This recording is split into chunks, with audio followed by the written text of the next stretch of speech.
지난주는 우리가 뭘 했습니까? 시편 23편을 통해서 주기도문의 9절 하늘에 계신 우리 아버지여 이름이 거룩히 여김을 받으시오며 이 고백에 이런 엄청난 믿음과 하나님과의 그 친밀한 사귐이 있는 것입니다. 이것이 두려움으로 느껴지고 나를 지적하는 것처럼 느껴지면 그것은요 하나님이 아니에요. 참 제가 이번 주에 특별히 영지주의를 조금 더 연구하면서 초대교회 역사 속에서 이 카톨릭 교회가 행했던 무자비한 신실한 사람들을 죽이면서 신실히 하나님을 만나려고 하는 사람들을 마녀 사냥하면서 했던 그 역사들을 더 자세히 보게 됐어요. 참 그들은 하나님 앞에 나와서 기도하지만 하나님의 이름으로, 예수님의 이름으로 신실하게 살려고 노력하는 사람들을 무자비하게 가히 상상을 초월할 정도로 잔인하게 죽였어요. 다 정치적, 경제적인 이유로 하나님이 빠진 채. 우리가 하나님을 부른다고 해서 하나님의 형상을 가진 게 아닙니다. 우리가 처음에 아버지를 만나는 우리의 감정이 어떻느냐 이거에 따라서 하나님의 사람으로 사느냐 아니면 종교인으로 세상에 예수 그리스도를 더럽히고 교회로 나오지 못하게 하는 그러한 사람으로 사는지 이것이 결정되게 돼 있어요. 여러분 어떠세요? 여러분들 많이 다른 사람들을 판단하는 것에서 자유로우셨어요? 주기도문의 그 첫 문장 하늘에 계신 우리 아버지여 이름이 거룩히 여김을 받으시오며 이 뜻을 더 깊이 누리면 누릴수록 하나님 저를 얼마나 이뻐하세요? 얼마나 사랑하세요? 그것들을 여러분이 느끼면 느낀 만큼요 판단되어지는 사람을 향해서 더 많은 축복을 할 수 있게 됩니다. 판단되어지는 사람이 딱 떠올랐어요. 악한 영 화전을 쏜 거죠. 그럼 뭘 해야 돼요? 여러분들? 하나님, 저 사람 때문에 제가 무엇을 감사할까요? 저 사람에 대해서 내가 무엇을 감사해야 할까요? 한번 여쭤보세요. 그러면요, 저 사람이 내 기준에 한참 못 미치는 것 같지만 안 그래요. 저 사람이 자기 기준에서 자신의 상처 가운데서 저 정도 했으면 너무너무 잘한 것일 수가 있어요. 하나님은 이거를 우리가 무엇을 감사할까요? 저 영혼에 대해서. 그렇게 여쭐 때 그것을 볼 수 있는 영적인 눈을 열어주시는 거예요. 그런데 이게 왜 가능해요? 하늘에 계신 우리 아버지. 주의 이름이 거룩히 여김을 받으옵소서. 내가 가장 형편없는 상황에서 하나님이 나를 질책하지 않으시고 오히려 미안하다고 말씀하시는 하나님의 놀라운 그 사랑을 내가 경험하고 받아들일 때 우리는 사람을 판단하는 게 아니라 더 많은 하나님의 형상을 입혀줄 수가 있게 되는 거예요. 이게 주기도문의 첫 고백입니다. 이게 여러분에게 엄청난 힘이 돼서 진정한 살아있는 그리스도인들이 나타나기를 우리 열망하여 봅시다. 그러려면 우리가 먼저 그래야 되겠죠? 예. 그래서 이 감정, 아버지 앞에 깊은 이 사귐, 이것을 누려봅시다. 그래서 오늘은 10절에 나라가 임하시오며 뜻이 하늘에서 이루어진 것 같이 땅에서도 이루어지이다. 이 부분에 대해서 나누도록 하겠습니다. 이것은 뭡니까? 바로 성령님을 초청하는 것이죠. 이제 감사로 나갔어요. 이제 깊은 감사, 보혈 감사, 그것까지 나갔어요. 이 안에는 뭐가 있어요? 회개가 담겨 있는 거죠. 그죠? 내가 무엇을 벗어버리고 무엇을 입어야 되는지까지가 하늘에 계신 우리 아버지여 주의 이름이 거룩히 여김을 받으시오며 할 때 감사와 회개가 다 나오는 거예요. 그때 어떻게 해요? 나라가 임하옵시며 뜻이 하늘에서 이루어진 것 같이 땅에서도 이루어지다. 이제 성령님이 우리 안에 임하시는 거예요. 그래서 오늘은 이 메노라, 성령의 7 영들, 그리고 이사야서에서 말씀하신 예수님 위에 임하셨던 또 성령님, 그것을 함께 풀어드리도록 하겠습니다. 예. 이사야서 11장 볼까요? 이 땅에 임할 하나님의 나라의 실체가 바로 여기에 나옵니다. 같이 읽어보겠습니다. 이사야 11장 1절, 이새의 줄기에서 한 싹이 나며 그 뿌리에서 한 가지가 나서 결실할 것이요. 이새의 줄기에서 한 싹이 난다는 건 뭐예요? 이새의 아들이 누구예요? 다윗이죠. 그러면 다윗의 또 12대 손이 누구예요? 후손이? 예수님이죠. 이새의 줄기가 바로 뭐예요? 바로 예수님이죠. 그래서 한 싹이 나며 그 뿌리에서 한 가지가 나서 결실할 것이요. 이새의 줄기에서 그래서 결실한 게 뭐예요? 바로 예수 그리스도께서 임하시는 거예요. 자, 2절 그가 나옵니다. 예수님. 그의 위에 같이 읽겠습니다. 그의 위에 여호와의 영 곧 지혜와 총명의 영이요 모략과 재능의 영이요 지식과 여호와를 경외하는 영이 강림하리니 그가 여호와를 경외함으로 즐거움을 삼을 것이며 그의 눈에 보이는 대로 심판하지 아니하며 그의 귀에 들리는 대로 판단하지 아니하며 공의로 가난한 자를 심판하며 정직으로 세상의 겸손한 자를 판단할 것이며 그의 입에 막대기로 세상을 치며 그의 입술의 기운으로 악인을 죽일 것이며 공의로 그의 허리띠를 삼으며 성실로 그의 몸의 띠를 삼으리라. 그때 이리가 어린 양, 자, 여기까지. 자, 그래서 예수님에게 임한 그의 영, 하나님의 형상들이죠. 그 성령님의 충만한 영이 임하셔서 예수 그리스도가 그렇게 보여주고 그렇게 사역을 해요. 그러고 나서 어떤 열매가 일어나요? 이거는 천국을 얘기하는 게 아니에요. 예. 우리가 죽은 사후의 세계, 하늘나라 얘기가 아니에요. 그러니까 하늘나라의 천국이 아니라 이 땅의 천국을 얘기하는 거예요. 믿는 자가 행할 때, 하나님의 형상이 드러날 때 이 일들이 일어난다는 거예요. 6절부터 어떻게 해요?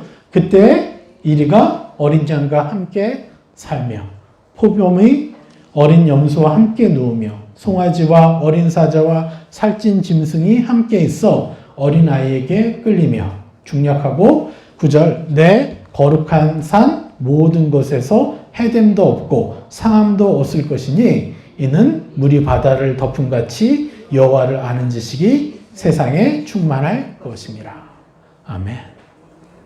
여러분, 우리가 지향해야 하는 세계가 바로 이거예요. 우리가 남을 판단하지 않고요. 여기 뭐라고 얘기해요?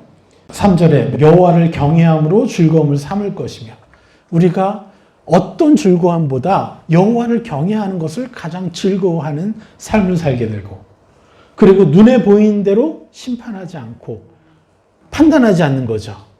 이건 심판이 아니라 판단이에요. 눈에 보이는 그 사람들을 어떻게 해요? 오히려 감사함으로 새 사람을 입히고 그의 귀에 들리는 대로 판단하지 않고 선입견 갖는 거 아니죠. 남들이 그 사람에서 다들 욕할지라도 우리는 누구 편이어야 돼요? 그 사람의 편이어야 돼요. 왜요? 가장 연약한 자에게 하나님이 더 많은 사랑을 주시기를 원하시니까. 가장 연약하다는 건 뭐예요? 상처가 많다는 거잖아요. 그럼 누가 그 사람의 편이 되어줘야 됩니까? 우리가 돼야죠. 그래서 판단하지 않는 거예요. 귀에 들리는 대로. 그리고 공의로 가난한 자를 심판하며. 요거는 좀 이따 풀어드리겠습니다. 아무튼 이렇게 할 때, 그리고 그의 입에 막대기로 세상을 치며 그의 입술의 기운으로 악인을 죽일 것이며. 이 악인이 뭐예요? 사람이에요? 죄를 지은 사람이에요? 악한 영들이에요? 예, 여긴 사람이라는 단어를 쓰지 않았습니다. 원어에는. 악한 자를 얘기하는 거예요. 사악한 자라고 표현해요. 그리고 5절에 공의로 그의 허리띠를 삼으며 성실로 그의 몸에 띠를 삼으리라. 예, 이 허리띠나 띠나 같은 단어예요. 허리띠를 삼는다는 거예요. 뭘로? 공의로. 하나님의 공의가 뭐죠? 그 사람이 현재의 모습이 아니라 그 사람의 현재의 모습이 그렇게 되기까지 그 그가 받은 상처가 어느 만큼이냐를 바라보시는 하나님 나라의 가장 완전한 셈이죠, 셈. 그래서 세상의 삶과 달라요. 저 사람 왜 저래? 할 때 예수님은 아니다. 저 영혼이 그가 받은 상처에 비해서 정말 최선을 다해주고 있는 것이다. 이게 바로 하나님의 공이죠. 그를 허리띠로 삼으신다는 거예요. 그를 뭘로 허리띠를 삼으신다는 거예요? 성실하심으로. 우리를 끝까지 포기하지 아니하심으로. 우리는 실망해서 포기할 수도 있지만 하나님은 포기하지 않겠다는 거예요. 그래서 우리가 이것을 나의 것으로 삼고 내가 끊임없이 내게 맡겨진 자를 내 가족부터 내 이웃과 내게 맡겨진 수많은 영혼들에게 내가 그렇게 공의와 성실의 허리띠를 띠고 그렇게 내가 그들을 향해서 하늘의 권세로 다스려 준다면 그 사람의 가족, 그 사람의 이웃과 함께하는 그 지역은 이제 그곳에 있었던 그 악한 영들, 지역의 영이죠. 테러토리얼 스피릿. 악한 영들은요, 쫓겨나게 돼 있어요. 그럼 그곳에요, 눈을 흘기거나, 사람을 째려보거나, 짜증내거나, 부정적으로 얘기하거나, 이런 것들이요, 그 가정 안에서 사라지게 돼요. 이게 하나님의 나라가 임하는 거예요. 그럴 때 진짜 동물들까지도, 그 땅에 있는 동물들까지도 변화가 일어나는 거예요. 이거는 신화 속의 얘기가 아니에요. 정말 하나님의 기름 부음이 있고 하나님 형상이 넘치는 그 지역, 그 지역의 주인이 누구예요? 바로 여러분이잖아요. 지금은 그 지역을 장악하고 있는 악한 영들이 주인이에요. 왜요? 악한 영들이 말하는 대로 내가 얘기하니까. 한번 보세요. 여러분, 어디 가면 기도가 잘 돼. 또 어디 가면 기도가 잘 안 돼. 그게 뭐죠? 그곳에 쌓아뒀던 게 있어요. 그런데 여러분들이 계속해서 지배하고 다스리고 축복하다 보면 그 지역의 주인의 권세를 여러분이 찾게 되는 것이고, 그러면요, 그 안에 있는 모든 것들도, 동물들도 순종하게 되어 있다는 거예요. 여러분, 예전에 사자는 뭘 먹고 살았죠? 풀을 먹고 살았을 거 아니에요. 사자가. 그런데 아담과 하와가 범죄하면서 그의 권세를 악에게 빼앗겼기 때문에 이 땅 가운데 뭐가 임한 거예요? 어둠이 임해서 어둠의 형상대로 이제 약육강식의 시대가 된 것이죠. 그 약육강식의 그 세대를 무너뜨릴 수 있는 게 바로 하나님의 사람들인 거예요. 악을 악으로 갚으면 이길 수가 없어요. 악을 선으로 갚는 거죠. 근데 그 시작은 바로 우리가 하는 것이죠. 그래서 결국 9절에 뭐라고 해요? 다시 한번, 내 거룩한 산 모든 곳, 이 내 거룩한 산 모든 곳이 바로 여러분의 지역인 것이에요. 그곳에서 뭐가 있어요? 해됨도 없고 상함도 없을 것이니 이는 물이 바다를 덮음같이 여호와를 아는 지식이 세상에 충만할 것입니다. 할렐루야. 저는 이 나라가 내 눈앞에서 목도되어지기를 원해요. 천국에 올라가서가 아니라, 하늘나라 올라가서가 아니라 이 땅에서. 제가 하늘나라 올라가기 전에 이 땅에서 보고 싶어요. 여러분이 거하는 곳에 약육강식의 원리들이 지배하겠죠, 당연히. 여러분 분노하십시오. 원래 그 땅은 그러한 곳이 아니에요. 그래서 하나님이 여러분을 보내셨어요. 정복하고 다스리라고. 그래서 그렇게 악한 일을, 약육강식의 악에 의해서 지배받아서 말하고 생각하는 사람들, 여러분 거룩한 분노와 하나님의 그 사랑과 긍휼함, 거기에는 절대 여러분 이 방패, 판단하지 말아야 되는 그 방패만 있으면 여러분 그들과 싸워서 질 수 없어요. 여러분이 판단해서 지는 거예요. 그가 변하지 않을지라도 내가 그들을 향해서 축복하면요. 결국은 그 사람이 아니더라도 너무나 많은 축복이 우리 가운데 임할 것이고 또 그 영혼들도 결국은요. 악에게 지배받던 그 시간들이 줄어들게 될 것입니다. 여러분들 너무너무 중요한 분들입니다. 4절 공의로 가난한 자를 심판하며 정직으로 세상의 겸손한 자를 판단할 것이며 여기서 공의로 가난한 자를 심판한다 할 때 심판은요. 오역이에요. 이 심판의 그 헬라어 언어는 샤팟. 그래서 옹호하다라는 뜻이에요. 통치하다라는 뜻이에요. 그리고 논쟁을 해결하다는 뜻이에요. 그리고 판결을 내리다라는 뜻이고 또 처벌하다라는 뜻이 하나 있어요. 자, 대부분의 것이 옹호하고 통치하고 논쟁을 해결하는 긍정적인 건데 여기에 처벌하다라는 게 있어요. 그런데 참 마음이 상처가 많으니까 처벌하다를 갖다가 넣는 거예요. 번역할 때. 참 너무 안타깝죠. 이렇게 귀한 단어의 뜻이 있는데 공의로 가난한 자를 옹호해주고 그리고 정죄감을 받고 있는 그 가난한 자들을 어떻게 해요? 너 그렇지 않다. 판결을 내려주고 너는 의인이다. 모든 논쟁을 해결해 주시는 하나님인데 여기에 심판하다는 단어를 써요. 심판이라는 단어 자체도 없고 그냥 처벌이라고 단어 하나가 나오는데 참 안타깝죠. 그래서 공의로 가난한 자를 옹호하고 통치하며 그리고 정직으로 세상에 겸손한 자를 여기서도 판단. 이 판단 이게 바로 약하. 히브리어로 약하. 바로 정당화하다라는 뜻이에요. 겸손한 자를 정당화시켜준다는 거예요. 하나님이 어떤 분입니까? 가난한 자를 심판하시는 분이에요? 세상에 겸손한 자를 판단하고 질책하시는 분이에요? 아니죠. 이런 하나님이라고 자꾸 들었기 때문에 너무나 많은 사람들이 하나님 앞에 나아가기가 두려운 거예요. 여러분들이 온전한 삶을 통해서 사람들에게 하나님 형상을 온전히 알려주셔야 되는 거죠. 이 땅에서 우리의 삶이 어떻습니까? 약육강식의 어떤 원리를 계속해서 눈앞에서 바라보고 그것에 의해서 사실 지배받죠. 많은 악한 것들이 정치와 경제력을 가지면서 하나님의 교회를 깨트렸던 게 바로 캐톨릭이죠. 그나마 지금 감사하죠.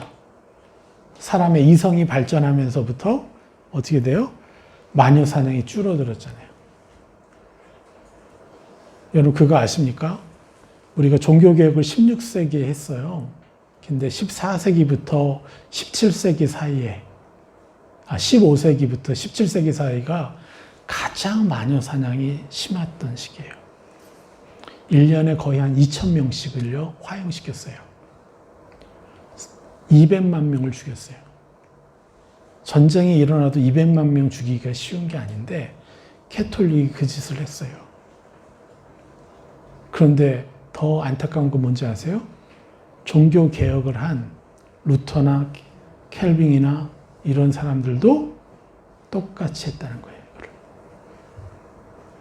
자기가 옳기 때문에 나와 다른 얘기를 하는 사람들은 다 죽이는 거예요. 그러면서 온갖 신실한 영혼들을요 영지주의로 몰아넣어가지고 다 죽였어요. 그래서 이 캐톨릭이 초대교회에 있는 여성 리더십들을요 싹 문서를 다 없애버려요. 진짜 신실한 소위 지금 공격했던 이 캐톨릭 공격했던 그 영지주의라고 하는 그 그룹들을 보면요 여성 리더십들이 굉장히 많이 있었어요. 그리고 여성과 남성을요 동등하게 하려고 애를 썼어요.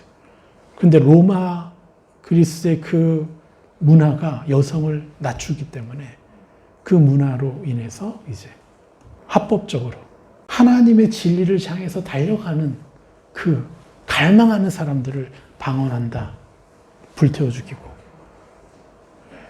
거기다가 돈이 많아요? 더 좋은 거예요. 그럼 뭐라도 걸고 넘어져가지고 그 재산을 몰수해가지고.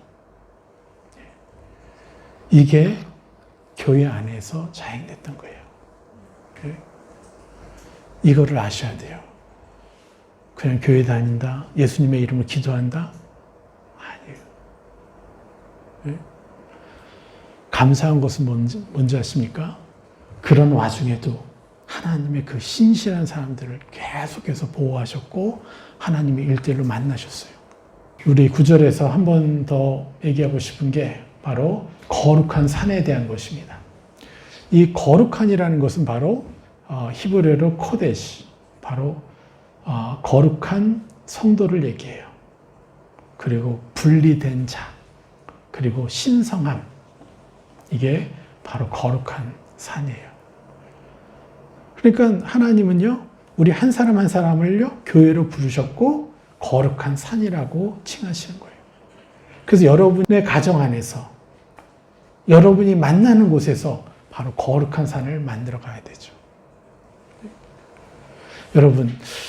여러분들의 가정부터 변화가 일어나야 되는데 참 쉽지 않죠.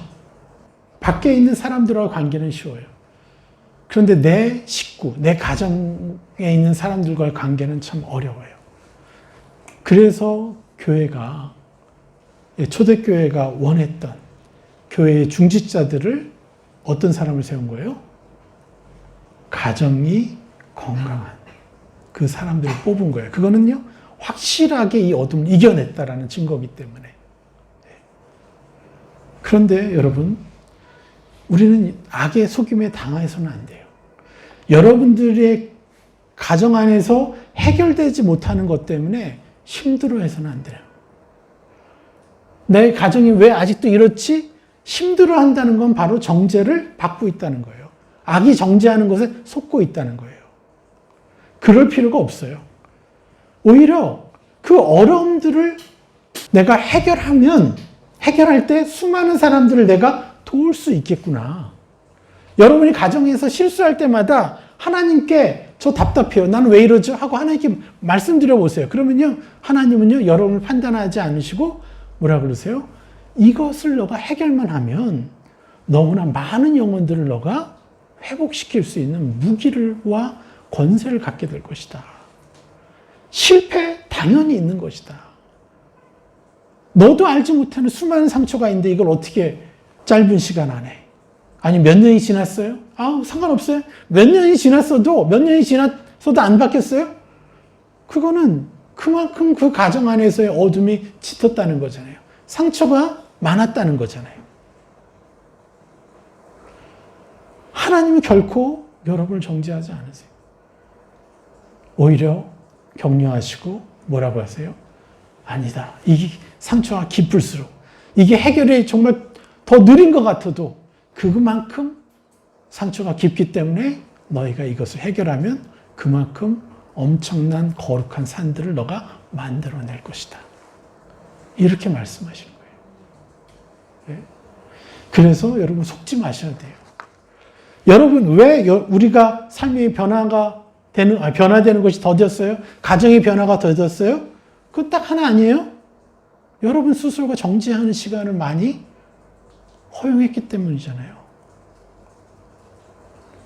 악한 영이 아무리 공격하고 속이고 했을지라도 그거를 받아들인 건 여러분인 거잖아요. 그래서 이 키는 뭐냐? 해결할 수 있는 키는요, 이 정죄감과 처절하게 피를 사용해서 싸우라는 거예요. 예수 그리스도의 피를 사용해서. 그래서 계속해서 그들이 정죄할 때 내게 뭘 얘기해야 돼요? 나는 거룩한 하나님의 사람이고 해결될 것이고 엄청난 사람들이 이걸 통해서 오히려 변화될 것이다. 이게 바로 코데시예요. 거룩한. 흉악의 결박을 우리가 깨트려야 됩니다. 그래서 그것을 하기 위해서 우리가 온전히 뭐 해야 돼요? 나 혼자 생각하지 말고 빨리 성령님께 달려가야 돼요. 성령님의 인도함을 온전히 받아야 돼요. 자꾸 내가 어느 정도 안다고 하는 내 지식과 내 의지로 하려고 하니까 결국은 당하는 거예요. 그래서 나라가 임하시오며 뜻이 하늘에서 이루어진 것 같이 땅에서도 이루어지이다. 이것을 이루시는 성령께 내가 빨리 무릎 꿇어야 된다는 거예요. 그래야 막힌다이 무엇인지를 찾게 되고 흉악의 결박들을 구성하고 있는 이 악의 요새, 실타래 하나하나의 요새를 여러분이 발견하게 되고 그걸 깨트릴 수가 있어요. 그래서 너무도 중요한 게 뭐예요? 바로 성령과의 하나됨이 너무 중요하다는 거예요. 그래서 하늘에 계신 우리 아버지 부르면서 우리가 나아갈 때 우리가 충만한 감사와 또 보혈 감사, 그리고 또 내가 얼마나 주님 앞에 사랑스러운 존재인지 나를 새 사람으로 인정하는 그런 것들을 이렇게 충분히 받아들이고 나서 우리가 해야 되는 게 바로 그 다음 단계가 성령님을 내 안에 완전한 주인으로 모셔드리는 고백들을 계속 해야 된다는 거예요. 내가 지식을 안다고 해서 이길 수 있는 게 아니에요. 나에 대해서 너무나 완벽하게 알고 있는 존재들이 나의 어떤 부분을 치면 내가 무너질 걸 아는 존재들한테 내가 뭘 어떻게 싸우겠어요? 내가 주인 돼서는 안 돼요. 성령님이 주인 되셔야 되는 거예요. 그래서 주기도문에는 뭐가 있어요?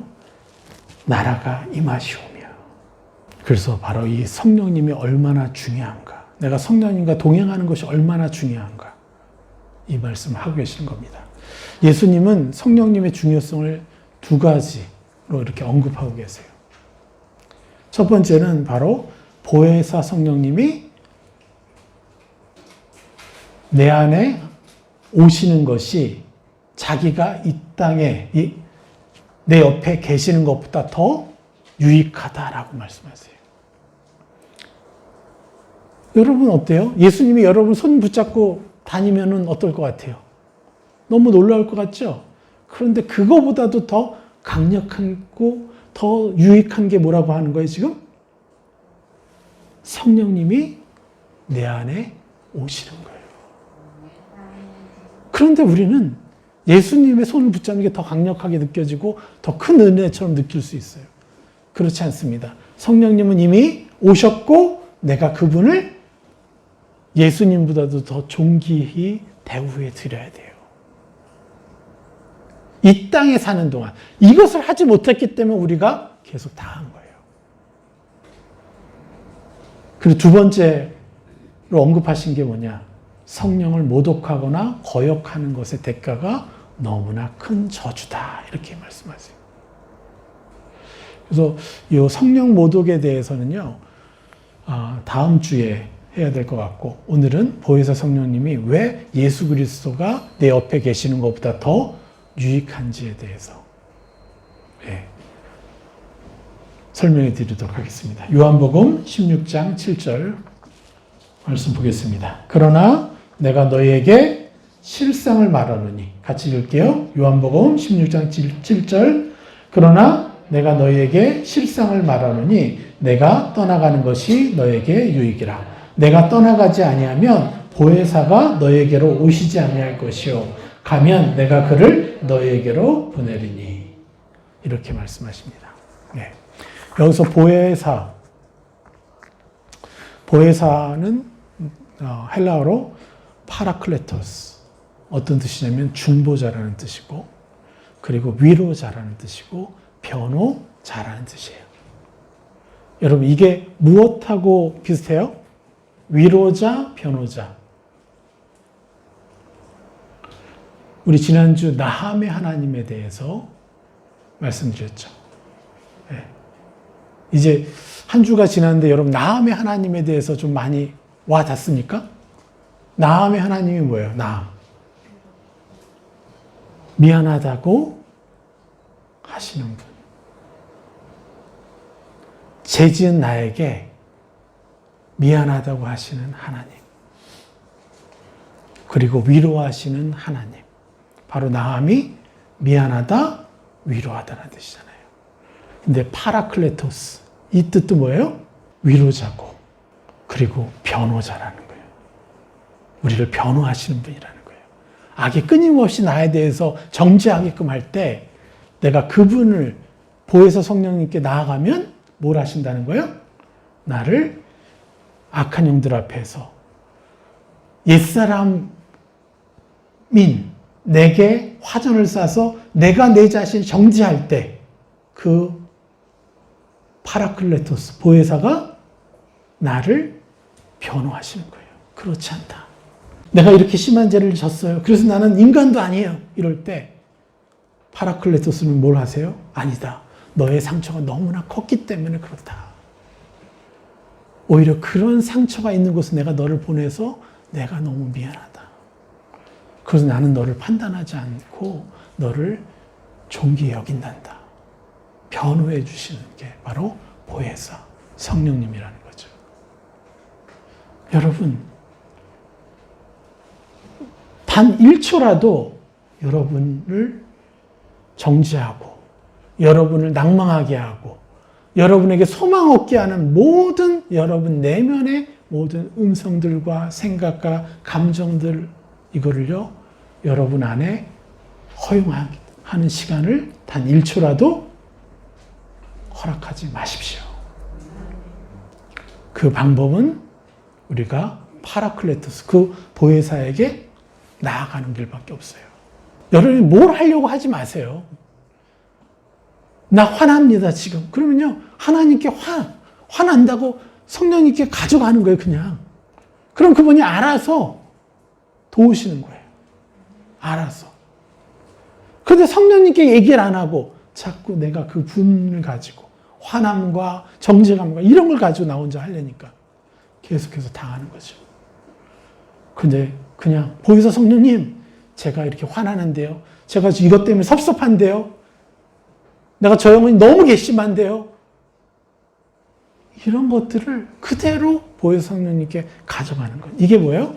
보혜사 성령님을 나의 주인으로 모시는 거죠. 그러면요 성령님께서 알려주세요. 그리고 저 영혼 때문에 감사해야 되는 이유도 알려주시고 그러면요 그 영혼이 괘씸한 게 아니라 저 영혼도 저렇게까지 얼마나 애썼을까를 보여주시는 거예요.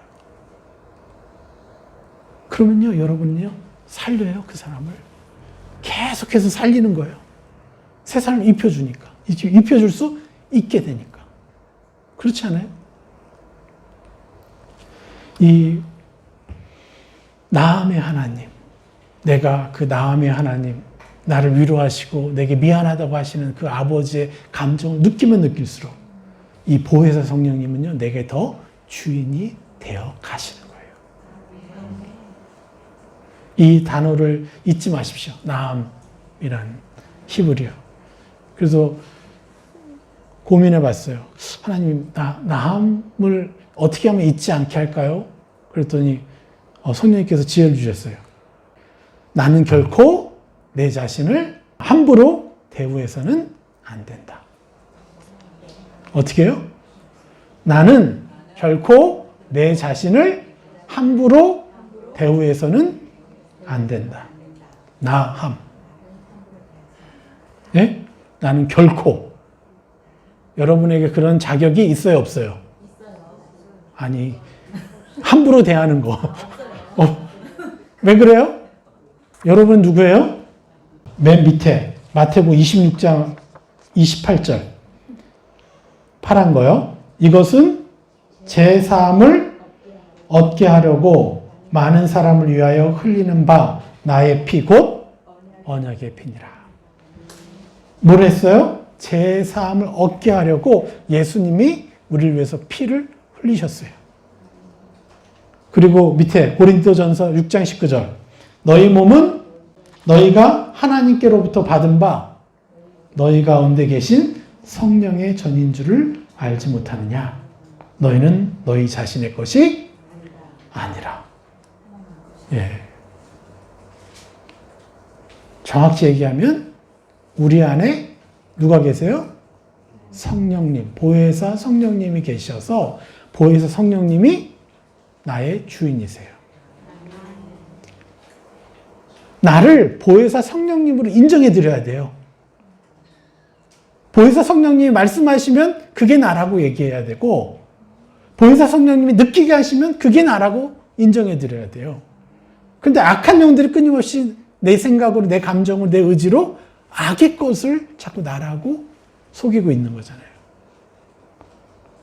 다시 한번 읽어볼까요? 고린도전서 6장 19절. 너희 몸은 너희가 하나님께로부터 받은 바 너희 가운데 계신 성령의 전인 줄을 알지 못하느냐.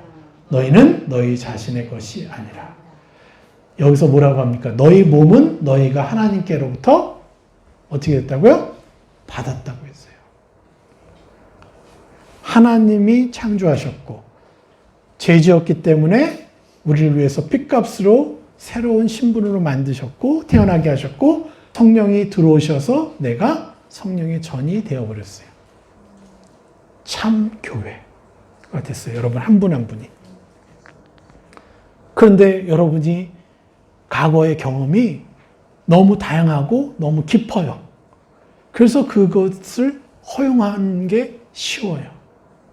그런데 그것과 싸우기 위해서 어떻게 해야 된다고요? 나는 내 자신을 절대 결코 함부로 대할 수 없다. 나함의 하나님을 누려야 되는 거예요. 그렇게 되면 성령께 여쭙고, 그럼 성령이 말씀하시는 대로 나는 누구여야 되죠? 나는 어떻게 살아야 되죠? 내가 무엇을 입어야죠? 하면서 새 사람을 더 찬란하게 입을 수 있게 되죠. 이해가 되시죠? 그래서 우리는 성령 하나님, 이분을 나의 완전한 주인으로 모시고 계속해서 나의 모든 생각, 감정, 의지를 그분에게 말씀드리면서 그분과 계속해서 동행하는 거예요. 이 보혜사 성령님을 존귀 여기면 여겨드릴수록 내 삶이 변화된다는 거예요. 그래서 여러분 온전하게 성령님을 인정해 드리세요. 여러분, 저는 개인적으로 제가 나음의 하나님으로 성령님 내게 오셨을 때 저는 엄청난 눈물이 났거든요. 내가 내 자신이 싫고 난 이것밖에 안 됩니까? 내가 선교사인데 이것밖에 안 됩니까? 그렇게 하나님 앞에 나아갔을 때 하나님이 내게 미안하다고 말씀하시는 걸 들었을 때 눈물이 났지만 한편 두렵기도 했어요. 내가 하나님이 정말 과연 이렇게까지 나를 사랑하실까? 참 쉽지 않더라고요. 나에게 개인적으로 찾아오셔서 미안하구나 라고 하시는 하나님을 경험하면서 과연 하나님 그토록 나를 이렇게까지 존귀하게 여기시는가? 결국은 나는 내게 있어서 하나님은 그렇게 대단한 하나님이 아니었던 거예요. 그 전까지는. 내가 비로소 이분을 이렇게 인정했을 때 하나님은 내게 위대한 하나님이 되셨어요. 여러분, 미안하다고 말씀하신 하나님이 되시면 그분의 신성이 그만큼 추락되는 건가요? 이 초라하고 죄 짓는 인간에게 찾아와서 미안하다고 말씀하시는 하나님이 되시면 그분의 위신이 추락해요? 오히려 너무너무 세밀하시고 너무나 완전하신 나의 아버지가 되시잖아요. 여러분, 이거를 느끼지 못하면 우리는 정말 하나님을 정말로 사랑한다라고 그 사랑하는데 한계가 있는 거예요. 여러분 때문에 여러분이 존귀한 게 아니에요. 아시잖아요. 하나님 때문에 여러분이 존귀한 거잖아요. 얼마나 존귀하면 자신이 핏값을 흘리시면서까지 되찾아 오셨겠어요. 네. 그 살아계신 하나님이 그 십자가에 모진 그 채찍질을 당하면서 왜 이 길을 걸으셨어요? 우리 육신의 부모도 할 수 없었던 그 일을. 여러분, 이 나음의 하나님을 누려야 됩니다. 이것을 못 누려서 사도 바울이 너무너무 안타까워했어요. 사도행전 20장 31절 한번 볼까요? 그러므로 여러분이 일깨워 내가 3년이나 밤낮 쉬지 않고 눈물로 각 사람을 훈계하던 것을 기억하라. 저는 이 나음의 하나님을 경험하고 나서 사도 바울이 왜 눈물을 흘렸는지를 이해하겠더라고요. 세상이 너무 각박하고 너무 잔인해서 우리 신이, 우리 하나님이 설마 이런 정도의 세심하고 이런 정도로 친절하시고 이런 정도로 긍휼과 은혜가 넘치시는지를 세상이 그렇게 인정하지 못하던 시기에 사도 바울은요, 이거를 깨닫고 나서 이 하나님의 형상을 알려주려고 하는데 반응하지 않는 거예요. 소위 신실하다고 하는 그 두란노에 와서 그렇게 배우던 그 사람들이. 그런데 그것을 보면서 사도 바울은 눈물을 흘릴 수밖에 없죠. 여러분들, 이제 여러분들이 세상을 향해 눈물을 흘리셔야 돼요. 이 하나님 아버지의 그 완전한 사랑을 여러분 더 많이 경험해서 세상을 향해 눈물 흘리면서 새 사람들을 입혀주고 이들을 일깨워줘야 돼요. 이게 우리가 해야 될 일인 것입니다. 그래서 우리 성령님을 더 온전히 예수 그리스도보다 우리 안에 있는 것이 예수 그리스도보다 그 성령님이 더 중요하다는 것, 내게 더 필요하다는 것, 이것을 여러분 인정하시고 이제 진정한 나의 왕으로 우리 성령 하나님을 인정해 드리고 존귀 여겨 드립시다. 그래서 하나님, 성령님, 제가 당신을 존귀하게 여겨 드리지 못하는 게 뭐가 있을까요? 제발 도와주세요. 제게 알려주세요. 제가 당신을 모독하거나 당신을 소중하게 여기지 못하거나 무시하거나 하는 것들이 뭐가 있습니까? 하면서 계속해서 성령님께 말씀을 드리고 여쭙고 그분을 존귀히 여겨드리려고 노력해 보십시오. 그것만으로도요, 여러분의 영이 살아나는 걸 느끼실 거예요. 자, 우리 하나님의 나라가 이 땅에 임하는데 그 임하기 위한 통로가 바로 성령 하나님이신데 이 보혜사 성령님을 우리 완전하게 누려봅시다. 할렐루야. 여러분은 여러분의 것이 아닙니다. 할렐루야.